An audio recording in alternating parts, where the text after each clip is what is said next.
الحمد للہ رب العالمین والعاقبۃ للمتقین والصلاة والسلام علی سید الانبیاء والمرسلین وعلی آلہ واصحابہ ومن تبعہم بإحسان الی یوم الدین۔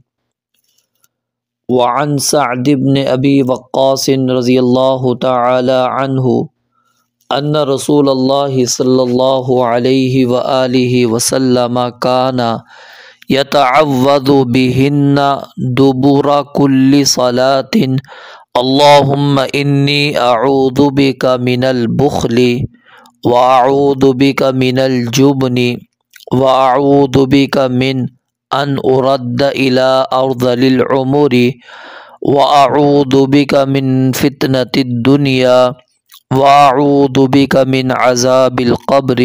رواہ البخاری۔ سیدنا سعد بن ابی وقاص رضی اللہ تعالی عنہ، ان کی کنیت ابو اسحاق تھی۔ سیدنا سعد بن ابی وقاص کی کنیت کیا تھی؟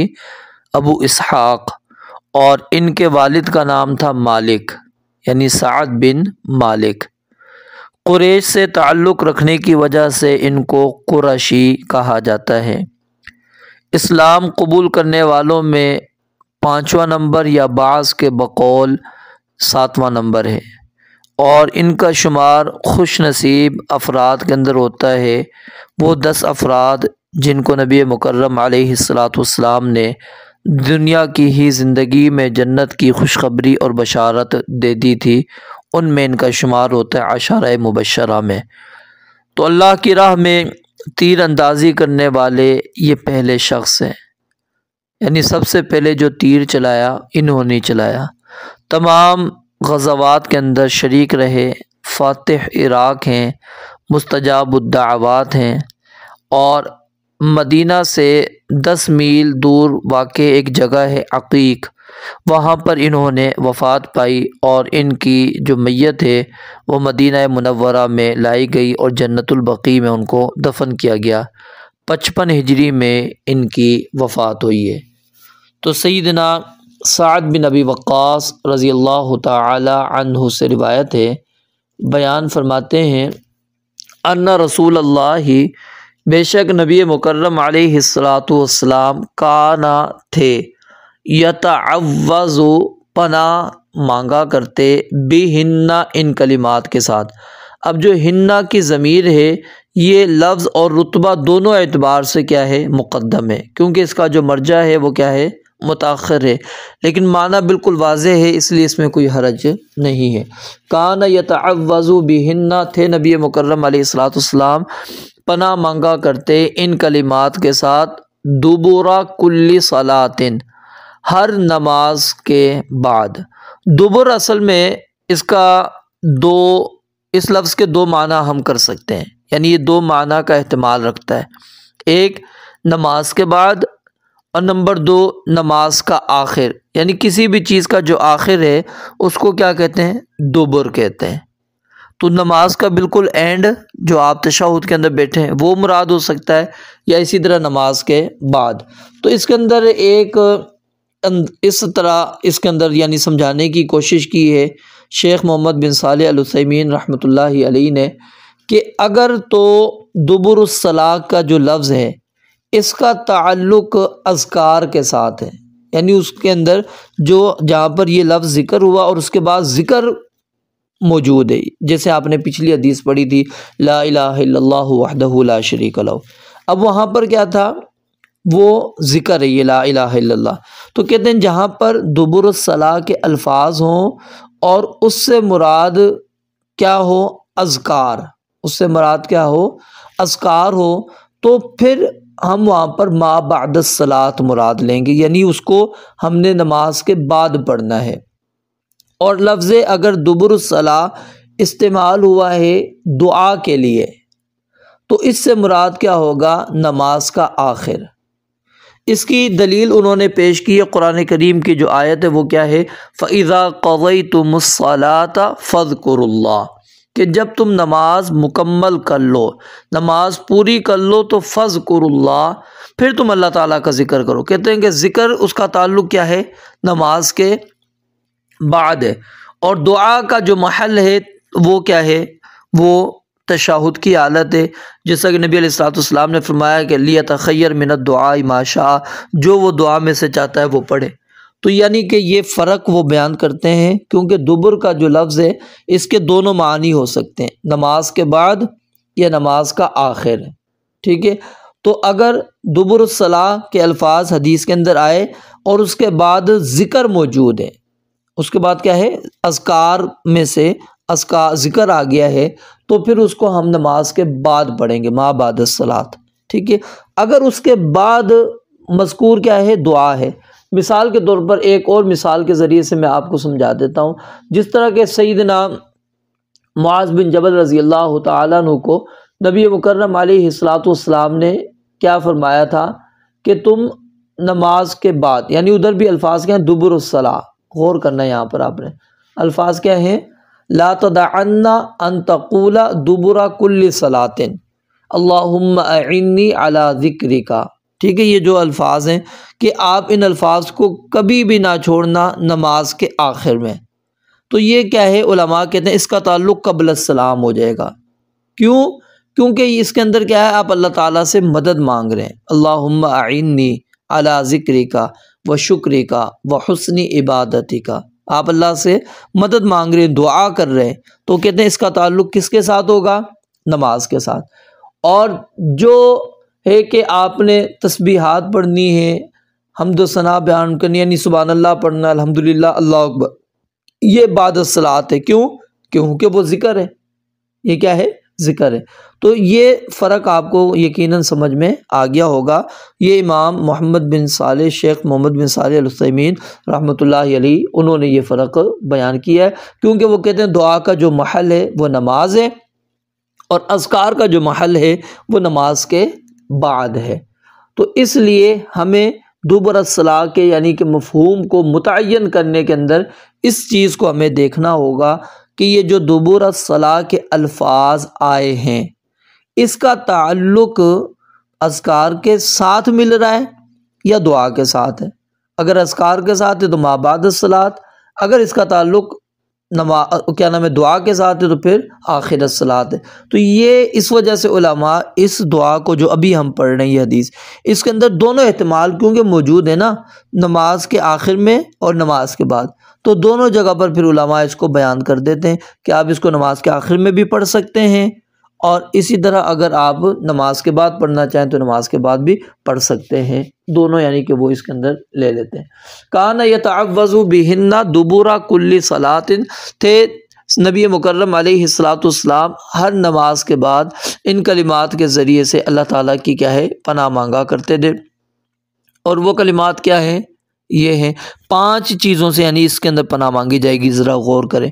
اللہم، اے اللہ، انی، بے شک میں، اعوذ بک، تیری پناہ مانگتا ہوں، کس سے، من البخل، بخل سے، کنجوسی سے، واعوذ بک، اور میں تیری پناہ مانگتا ہوں، من الجبن، کس سے، بزدلی سے، واعوذ بک، اور میں پناہ مانگتا ہوں تیری اس بات سے کہ من ان اردہ، کہ میں لوٹا دیا جاؤں، الی ارذل العمر، عمر کے رذیل ترین حصے کی طرف، یعنی نکمی عمر کی طرف مجھے لوٹا دیا جائے۔ واعوذ بک، اور میں تیری پناہ مانگتا ہوں، من فتنۃ الدنیا، دنیا کے فتنے سے، واعوذ بک، اور میں تیری پناہ مانگتا ہوں، من عذاب القبر، قبر کے عذاب سے۔ رواہ البخاری، اس حدیث کو امام بخاری رحمۃ اللہ علیہ نے روایت کی ہے۔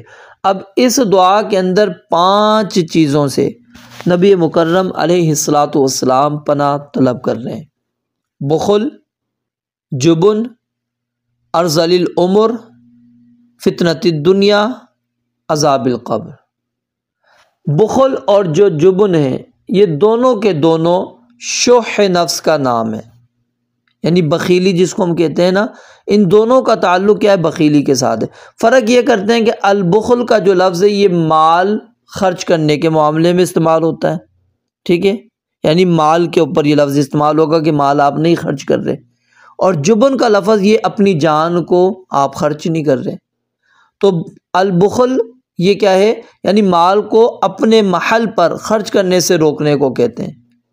اگر آپ برمحل عمل نہیں کرتے تو اس کے لیے بھی البخل کا لفظ استعمال ہوتا ہے، جیسا کہ وہ حدیث نبی مکرم علیہ الصلوۃ والسلام کی موجود ہے جامع ترمذی وغیرہ کے اندر کہ من ذکرت عندہ فلم یصلی علیہ، کہ البخیل کون ہے؟ آپ نے فرمایا کہ جس کے سامنے میرا ذکر ہو اور اس نے مجھ پر درود نہیں پڑھا۔ اب یہاں پر کیا ہے؟ اس نے برمحل عمل نہیں کیا، تو اگر وہ عمل نہیں کرتا تو اس کے لیے بھی لفظ بخل استعمال ہوگا۔ اگر وہ مال کو اپنے محل پر خرچ نہیں کر رہا تو اس کے لیے بھی لفظ بخل استعمال ہوگا۔ اور الجبن یہ بزدلی کو کہتے ہیں، جیسا کہ میں نے آپ نے فرق بتا دیا کہ بخل یہ مال کو نہ خرچ کرنے کے لیے استعمال ہوگا، اور الجبن یہ جان کو اپنے مال پر خرچ کرنے سے روکنے کے لیے استعمال ہوگا۔ تو گویا کہ یہ جبن اور بخل دونوں کیا ہیں؟ یہ شح کے معنی کے اندر ہیں اور منع کرنے کے معنی کے اندر پائے جاتے ہیں۔ اور جبن جو ہے یہ کس کی ضد ہے؟ شجاعت کی، بہادری کی۔ بے محل خرچ کرنے سے رکنے کو بخل نہیں کہتے، ٹھیک ہے، بلکہ میانہ روی، اعتدال کہتے ہیں اس کو۔ تو شرعی حدود میں رہ کر خرچ کرنا یہ بخل نہیں کہلائے گا۔ اسی طرح جس مقام پر پیش قدمی کرنی چاہیے وہاں سے پیچھے ہٹنا ہی جبن کہلائے گا، بزدلی کہلائے گا، اور جو مقام پیش قدمی کا مقتضا ہی نہیں ہے تو وہاں آگے نہ بڑھنا اس کو جبن نہیں کہتے۔ یعنی کہ یہ بندہ دیکھے گا کہ یہاں پر مجھے قدم اٹھانا چاہیے یا نہیں، یہ نہیں ہے کہ ہر جگہ پر ہم کہیں گے جی یہ دیکھیں بزدل ہے۔ ارذل العمر، تیسری چیز نبی علیہ الصلوۃ والسلام نے کہا اس دعا کے اندر، پناہ مانگی کس سے؟ ارذل العمر، ناقص، ردی، رذیل۔ ارذل کہتے ہیں سب سے ذلیل ترین، سب سے رذیل ترین، سب سے گھٹیا ترین جو عمر ہے۔ یہ عمر کیا ہے؟ یا تو عارضے کی وجہ سے ہوتی ہے یا پھر بڑھاپے کی وجہ سے، یعنی کوئی اس کو تکلیف پہنچی جس کی وجہ سے یہ عمر کا تقاضا اس کے ساتھ ہو گیا، یا پھر بڑھاپے کے اندر۔ تو بڑھاپے میں جب انسان چلا جاتا ہے اس کے قوا اور حواس سلامت نہیں رہتے، آدمی بالکل نکما ہو جاتا ہے، دوسروں پر بوجھ بن جاتا ہے، بلکہ وہ بچے سے بھی بدتر بوجھ بن جاتا ہے، کیونکہ بچے میں عقل کے بڑھنے کا امکان ہوتا ہے اور اعضاء کے بڑھنے کا امکان ہوتا ہے، ٹھیک ہے۔ یہاں پر کیا ہوتا ہے؟ نہ اعضاء بڑھتے ہیں اور نہ ہی عقل بڑھتی ہے، بلکہ کم ہوتی چلی جاتی ہے۔ تو اس لیے نبی علیہ الصلوۃ والسلام نے اس سے پناہ مانگی اور اللہ تعالیٰ محفوظ فرمائے۔ یہ ایسی حالت ہے اگر بندے کے اوپر آ جاتی ہے تو کوئی بھی اس کا ساتھ نہیں دیتا۔ اور پھر اس کے بعد ہے فتنۃ الدنیا، دنیا کا فتنہ۔ اب دنیا کے فتنے کو قبر کے عذاب سے پہلے کیوں ذکر کیا؟ کیونکہ دنیا کا فتنہ دو باتوں کی طرف جاتا ہے، یا تو شبہات کی طرف یا شہوات کی طرف، ٹھیک ہے۔ شبہات جو ہے حق کو نگاہ سے اوجھل کر دیتا ہے، پھر جس کے سبب سے بدعات کی کثرت ہوتی ہے، پراگندہ افکار، نظریات انسان کے اندر آتے چلے جاتے ہیں، اور شبہات میں پھنسا کسی جانور کی طرح وہ چاروں طرف کیا ہے؟ پھٹکتا پھرتا ہے۔ اور شہوات جو ہے حق کو پہچاننے کے باوجود انسان حق پر چلنے سے اپنے آپ کو روک کر رکھتا ہے، اس کو کہتے ہیں شہوات۔ کیونکہ یہود و نصارہ شہوت نفس کے فتنے کے اندر مبتلا ہو کر حق پانے سے محروم رہے تھے، تو اس لیے یہ دونوں فتنے، شبہات کا فتنہ اور شہوات کا فتنہ، یہ دونوں تباہی ہیں، اور اس لیے نبی علیہ الصلوۃ والسلام اس سے پناہ مانگتے تھے۔ وہ عذاب القبر، اور قبر کے عذاب، اس پر بھی تفصیلی بحث پیچھے میں نے آپ کو بتلا دی تھی۔ قبر کا عذاب، اس کا ثبوت قرآن مجید کے اندر، احادیث مبارکہ کے اندر اور اجماع امت سے ثابت ہے۔ اور قبر کا عذاب یہ کیا ہے؟ روح پر واقع ہوتا ہے، بس اوقات جسم کے اوپر بھی، جیسا کہ جیسے ہی بندے کو دفن کیا جاتا ہے اس وقت اس کے جسم پر ہوتا ہے، وگرنہ اس کا تعلق روح کے ساتھ ہے۔ اللہ رب العالمین سے دعا ہے رب العالمین ہمیں یہ دعا یاد کرنے اور اس کو اپنی نماز یا نماز کے بعد پڑھنے کی اللہ تعالیٰ ہمیں توفیق عطا فرمائے۔ وآخر دعوانا ان الحمد للہ رب العالمین۔